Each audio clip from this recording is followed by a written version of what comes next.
The last 10 years have been dazzling years for Macau's casinos. Since the territory's return to China, the city has overtaken Las Vegas to become the world's biggest gambling center. On a winning streak, Macau's next bet was on expanding into a full-blown global entertainment hub with high-end shopping, eating, and leisure activities. But that dream has fallen short, and gambling remains the territory's main moneymaker. We cannot just totally rely on casinos. It's a beautiful idea, but it's just beautiful. I'm not sure if it's feasible. Almost every single business is somehow dependent on the gambling industry here in Macau. We're in one of the busiest shopping districts, and the foot traffic comes from the tourists who are taking a break from the roulette tables. All this bustle, new stores selling old-style cuisine. Hello! Wow, really good!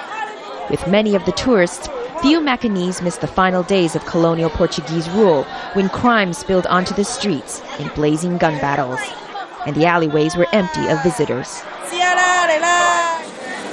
But 10 years down the line, some things are still wanting. Ao Kam San is a pro-democracy legislator, one of the few directly elected by the people.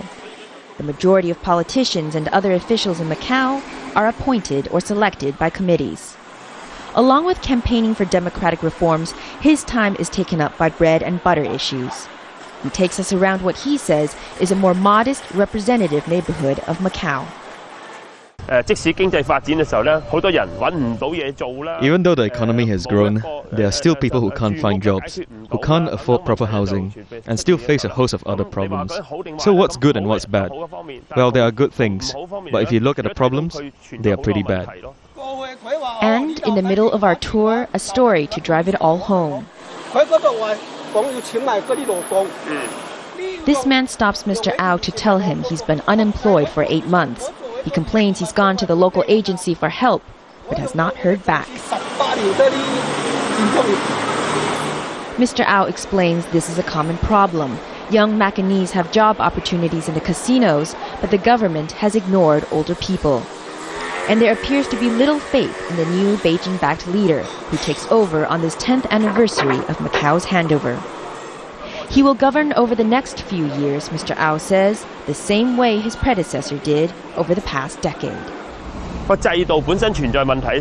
If the system is problematic, then it doesn't matter who the leader is. The problems will remain. But this system won't change, reliant on one industry, reliant on one country, China, and let the cards fall where they may. Melissa Chan, Al Jazeera, Macau.